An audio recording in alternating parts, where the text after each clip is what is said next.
மக்களே, உலகத்தில் வந்து நிறைய தவறுகள் நடக்குது மக்களே. அதே போல் பார்த்திங்கன்னா, நாடு முழுக்க, மாநிலம் முழுக்க, மாவட்டம் முழுக்க, கிராமம் முழுக்க தவறுகள் நடந்துன்னு தான் இருக்குது. கொலை, கொள்ளை, அதே போல் தவறுகள் பல விதம் இருக்குது. அதுக்கெல்லாம் தண்டனைகள் வந்து எப்படி இருக்குது, அதேமாரி அந்த சட்டத்தில் ஓட்டை இருந்து வெளியே வர்றது, அதெல்லாம் ஒரு பக்கம் இருக்கட்டுங்க, அதெல்லாம் விடுங்க. ஆனால் பாலியல் வன்கொடுமைக்கான சட்டத்தை மட்டும் தயவு செய்து பாரபட்சம் பார்க்காம கடுமையாக ஆக்குங்க. நீதி அரசர் அவர்களே, உங்களை கெஞ்சி கேட்டுக்கிறேன். இந்த பாருங்கள், 8 பேர் கொண்ட சிறுமியை வந்து கூட்டு பலாத்காரம். அதே போல் பார்த்திங்கன்னா சேலத்தில், நான் என்ன சொல்கிறேன் மக்களே, கடவுளே, எல்லாரும் வந்து காலகாலமாக படிச்சுன்னு தான் இருக்கிறோம், காலகாலமாக வந்து சொல்லின்னு தான் இருக்கிறாங்க. என்ன சொல்கிறாங்க, ஒரே ஒரு சின்ன டைலாக் லாஜிக், அது வந்து சிந்திக்கக்கூடிய லாஜிக் ஒன்றே ஒன்று, சட்டம் கடுமையானால் குற்றங்கள் குறையும். இது மட்டும்தாங்க.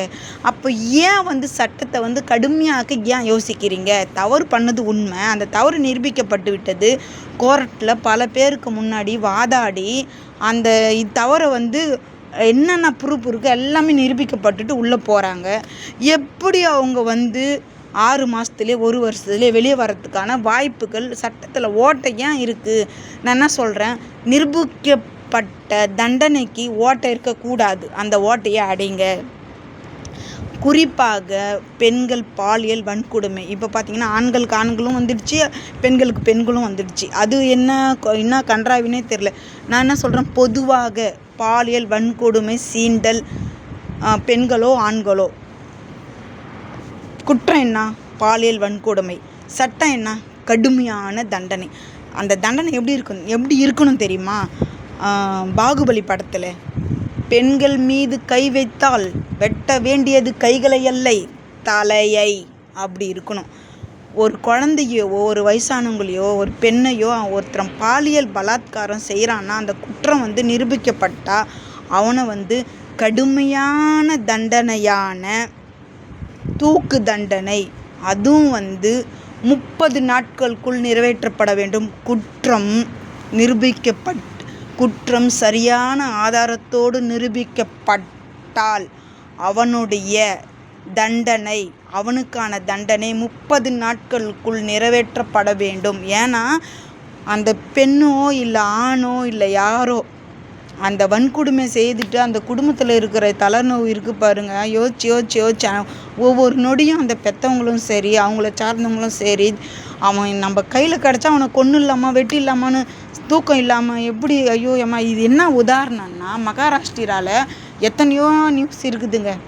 இந்த நியூஸ் மட்டும் என்னால் தாங்க முடியலங்க.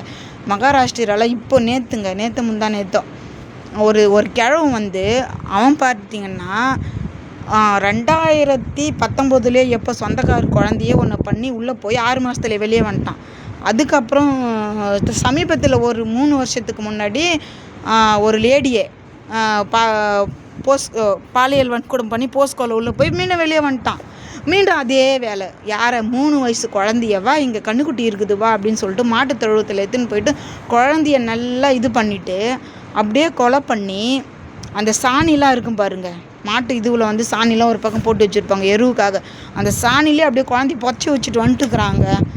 அவனுக்கு அந்த தவறு செய்யும் போதும் அது இது பண்ணும் போதும் அவனுக்கு எதுவுமே இது பண்ணல பாருங்கள். இதில் என்ன நான் சொல்கிறேன்னா, அவன் போஸ்கோ சட்டத்தில் உள்ளே போனான் பாருங்கள், அவனுடைய தண்டனை வந்து நிரூபிக்கப்பட்டுச்சு பாருங்கள். அப்பயே நீங்கள் ஏன் வந்து அவன் தவறு நிரூபிக்கப்பட்டால ஏன் நீங்கள் வந்து தண்டனையை வந்து கடுமையாக்கி அவனுக்கு இது பண்ணல?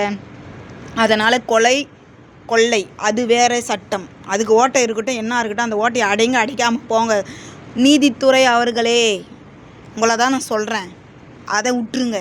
ஆனால் பாலியல் வன்கொடுமைக்கான சட்டம் வந்து கடுமையான சட்டமான தவறுகளை நிரூபிக்கப்பட்டால், அவன் பாலியல் வன்கொடுமை செய்தது உண்மை என்றால் அவனுக்கு தூக்கு தண்டனை வழங்கப்பட வேண்டும். நான் சொல்கிறது சரியா தப்பா? ஏன்னா அந்த 3 வயசு குழந்தையோட அப்பாவும் அம்மாவும் இந்த பூனே ரோடு, பெங்களூர் ரோடு, மகாராஷ்டிராவில் பெரிய ஒரு போராட்டம். அந்த ஆள் சொல்கிற ஒரே வார்த்தை என்ன தெரியுமா? ஏன் வந்து பாலியல் வன்கொடுமைக்கான சட்டம் வந்து கடுமையாக இல்லை? ஒரே கேள்வி. இதுக்கான பதில் சொல்லுங்கள் மக்களே. நன்றி மக்களே.